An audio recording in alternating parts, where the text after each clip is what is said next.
हाय, मैं डॉक्टर विश्वरूप चौधरी। उनके कुछ सवाल हैं और मेरे जवाब।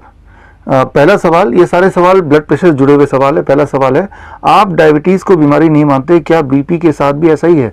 एग्जैक्टली ऐसा ही है। मैं आपको एग्जांपल से एक्सप्लेन करता हूँ, 1 मिनट लगेगा समझने में आपको।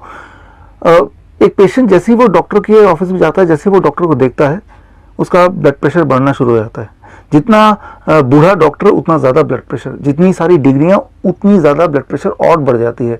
जितना बड़ा हॉस्पिटल, जितना महंगा हॉस्पिटल, मानो कि ब्लड प्रेशर और बढ़ जाता है। तो वो जो ब्लड प्रेशर है वो उस पेशेंट का अपना एक्सेस ब्लड प्रेशर नहीं है, that is because of the doctor itself. और जैसे ही वो हॉस्पिटल से बाहर निकलता है, ब्लड प्रेशर दोबारा नॉर्मलाइज हो जाता है। इसे कहते हैं मेडिकल भाषा में व्हाइट कोट सिंड्रोम। और ये देखा कि 80% पेशेंट्स जो प्रेजेंटली दवा ले रहे हैं, उनका जो बढ़ा हुआ ब्लड प्रेशर होता है वो दरअसल व्हाइट कोट सिंड्रोम का शिकार है, ना कि इन रियलिटी वो ब्लड प्रेशर के पेशेंट्स हैं। सो 80% लोग आप में से जो लोग दवा ले रहे हैं, एक्चुअली आपको दवा की आवश्यकता ही नहीं है, वो सिर्फ मोमेंटरीली होता है। आपका अगला सवाल है, बीपी बढ़ना ज़्यादा खतरनाक है या कम होना? कैसे समझ आता है कि बीपी कंट्रोल में नहीं है? देखिए, बोथ द वेज। बहुत ज़्यादा होगा तो भी दिक्कत आ सकती है, बहुत कम रहेगा हमेशा तो भी दिक्कत आ सकती है। अब बहुत ज़्यादा कितना होता है? 160/100 से नीचे कुछ भी है तो वो बहुत ज़्यादा नहीं मानेंगे। हाँ, 160 से by 100 लगातार रहता है, घर पे भी, हर मौके पे भी, तो उसे ज़्यादा बोल सकते हैं। सिमिलरली 100/60 तक ओके है, उससे नीचे लगातार रहता है तो वो कम बोल सकते हैं। लेकिन यहाँ भी जैसा आपने पूछा है कि कैसे पता चलेगा बीपी ज़्यादा है या कंट्रोल या कम है? जब आपको डिस्कम्फर्ट होगा, हेडेक होगा, लेथार्जिक होगा, वीकनेस होगा, तो ये सारे इंडिकेशंस हैं कि blood pressure is not in the right place. So अगर कोई सिम्टम नहीं है तो जो आपका ब्लड प्रेशर है वो आपके लिए ठीक ब्लड प्रेशर है, need not to worry about it. आपका अगला सवाल है, रिसर्च कहती है कि मोबाइल फोन से भी बीपी बढ़ सकता है, आपके अनुभव से क्या सचमुच ऐसा होता है? डायरेक्टली ऐसा नहीं होगा, एक दिन में ऐसा नहीं होगा। इनडायरेक्टली लॉन्ग रन में मोबाइल यूजर्स के बॉडी में ट्यूमरस ग्रोथ होने के चांसेस बढ़ जाते हैं, और जब जब ट्यूमर बढ़ते आएंगे, आपके बॉडी में ज़्यादा होंगे, तो उससे इनडायरेक्टली ब्लड प्रेशर भी बढ़ेगा। सो ब्लड प्रेशर का बढ़ना कोई बीमारी नहीं है, वो सिम्टम ज़रूर हो सकता है कि बॉडी में कोई नेगेटिव बदलाव आया है। आपका अगला सवाल है, किसी को बीपी की परेशानी हो तो उसे सबसे ज़्यादा किस चीज़ से डरना चाहिए? 2 चीज़ों से। पहला सॉल्ट, वाइट सॉल्ट, और दूसरा तेल। ये 2 हैं आपके सबसे बड़े दुश्मन। ये दोनों चीज़ आप कम कीजिए, छोड़ दीजिए। बीपी अगर है भी, पहली बात तो मैंने आपको बताया, 160/100 लगातार रहना, हर सेटिंग में रहना, उसे आप बीपी मानेंगे। आपका अगला क्वेश्चन है, गुस्से में बीपी बढ़ना एक मुहावरा या व्यंग्य की तरह लिया जाता है, क्या गुस्से लोग बीपी का ज़्यादा शिकार होते हैं? देखिए, गुस्से में आंसर इज यस। गुस्से में रहेंगे तो आप का बीपी उससे बढ़ता है। एक्चुअली गुस्से में रहने से, जब हम गुस्से में होते हैं तो बॉडी स्ट्रेस हार्मोन प्रोड्यूस करता है। स्ट्रेस हार्मोन जो है वो हमारी बॉडी को प्रिपेयर करता है इमरजेंसी सिचुएशन को हैंडल करने के लिए। लेकिन अगर हम लगातार गुस्से में रहेंगे तो स्ट्रेस हार्मोन की मात्रा इतनी बढ़ जाएगी, एंड स्ट्रेस हार्मोन जब ज़्यादा होगा, दैट में lead to high blood pressure. So ये सही बात है, गुस्सा contributes to high blood pressure and that may contribute to heart attack, brain stroke, etc. आपका अगला सवाल है, ज़्यादातर माना जाता है कि 120/80 बीपी हो तो आप सेहतमंद हैं, लेकिन कुछ एक्सपर्ट 160/100 को भी सही मानते हैं। इतना अंतर क्यों और स्टैंडर्ड वैल्यू क्या है? देखिए, 1993 से पहले JNC, जॉइंट नेशनल कमेटी की जो रिपोर्ट थी 1993 तक, वो था 160/100। यानी कि किसी भी इंसान का ब्लड प्रेशर 160/100 से ऊपर होगा तभी उन्हें दवा दिया जाता था। लेकिन उसके बाद JNC 5 आया, और अभी प्रेजेंट की बात आपने लिखा है 120/80, पहले 140/90 आया, उसके बाद 150/120/80 तक पहुंच गया। सो धीरे धीरे ये वैल्यू कम होती जा रही है। ये कोई अचंभे की बात नहीं होगी कि इस साल के अंत तक आप देखेंगे कि स्टैंडर्ड 120/80 से कम होकर 115/75 ही रह गया।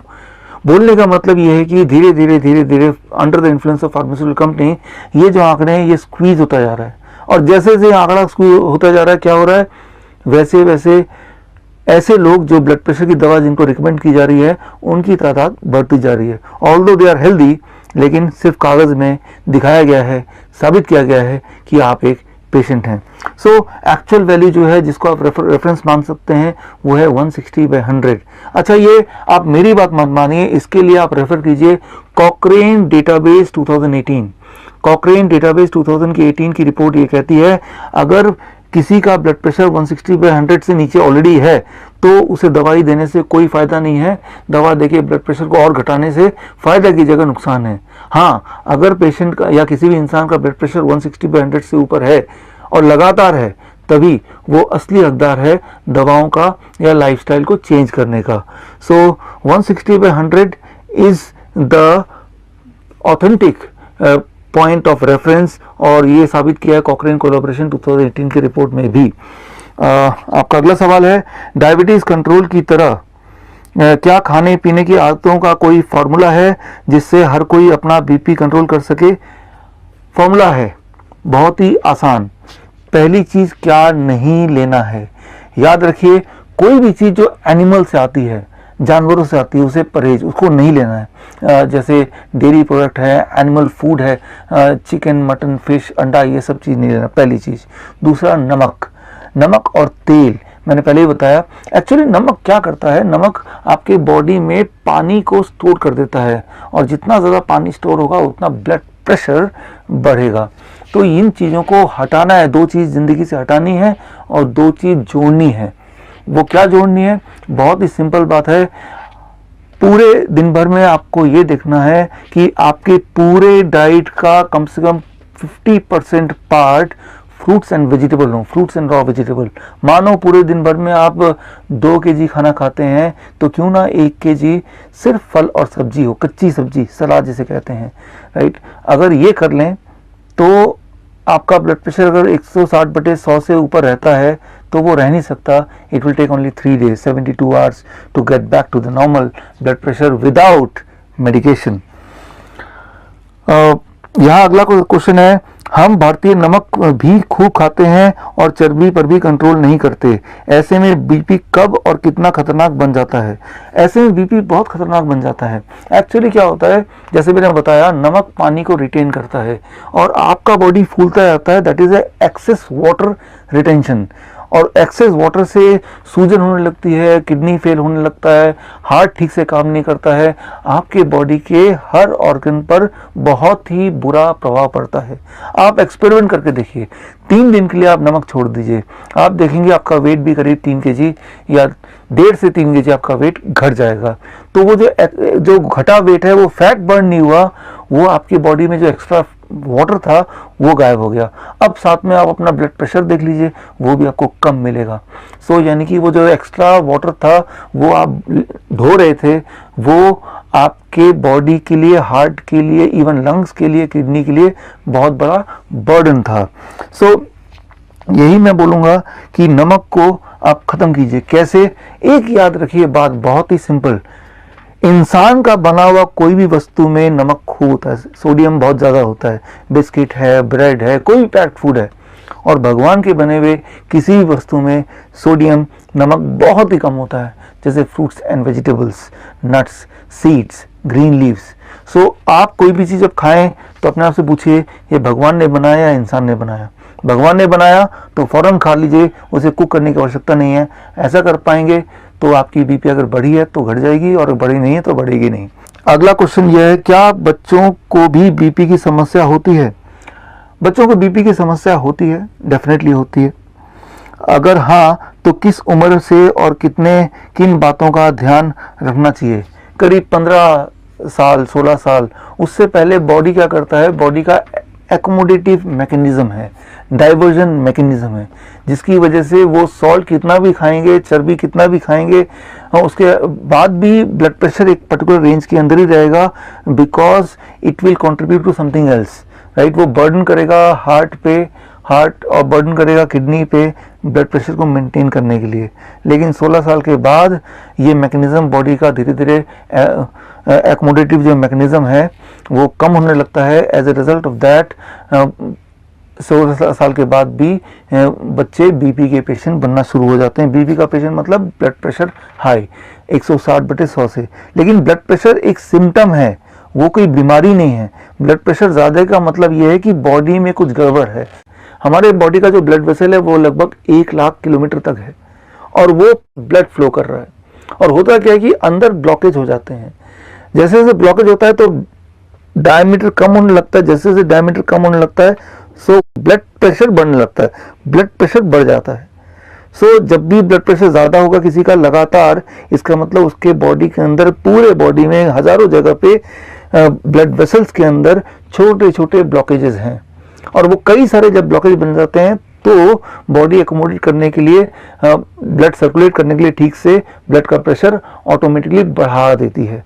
सो ब्लड प्रेशर प्रॉब्लम नहीं है, प्रॉब्लम यह है कि बॉडी में इंडिकेशन है कि बहुत सारे छोटे छोटे ट्यूमरस ग्रोथ है या ब्लॉकेजेस हैं। सो अगर आप दवा लेके ब्लड प्रेशर को घटाएंगे भी तो भी जो मेन कॉज है, कॉज तो ब्लॉकेज है, वो तो वहीं का वहीं है, तो कॉज वहीं का वहीं है। यानी कि आप जब भी दवा लेते हैं ब्लड प्रेशर घटता है, but at the cost of making you more sick. आपके हार्ट को कमज़ोर करके मेडिसिन आपके ब्लड प्रेशर को घटाती है, ना कि उस ब्लॉकेज को हटा के। लेकिन अगर आप अपने 50% डाइट भी फ्रूट्स एंड वेजिटेबल का कर दें, कच्ची सब्जी और फल का कर देंगे 50% डाइट, तो धीरे धीरे ब्लॉकेज कम हो जाएगा। करीब 1 महीने से 3 महीने में। कैसे पता चलेगा ब्लॉकेज कम हो गया? बड़ा सिंपल, आपका ब्लड प्रेशर नीचे आने लगेगा, आपकी एनर्जी लेवल बढ़ने लगेगी, आपका एक्सेस वाटर रिटेंशन कम होने लगेगा, आपके बॉडी में जो सूजन रहता होगा तो वो गायब हो जाएगा। ये सारे इंडिकेशन है। अगर आप सीढ़ियों में चढ़ेंगे तो किसी को एंजाइना था तो वो एंजाइना नहीं रहेगा। तो ये सारे इंडिकेशन है। अब अगला आखिरी सवाल आपका है, 10वां सवाल। आप बीपी की दवा कंपनियों और बाजार का फैलाया हुआ डर कहते हैं, ऐसा क्यों? देखिए, ब्लड प्रेशर की जो दवा है, जैसे ही आप लेंगे तो सबसे पहली बात, ब्लड प्रेशर की दवा पे 2 साल तक रहेंगे तो आपका ब्लड शुगर भी बढ़ने लगेगा, कोलेस्ट्रॉल भी अनयूजुअली बढ़ने लगेगा, राइट। तो मतलब एक दवा से 2 और दवाइयाँ आपको अल्टीमेटली लेनी पड़ेंगी।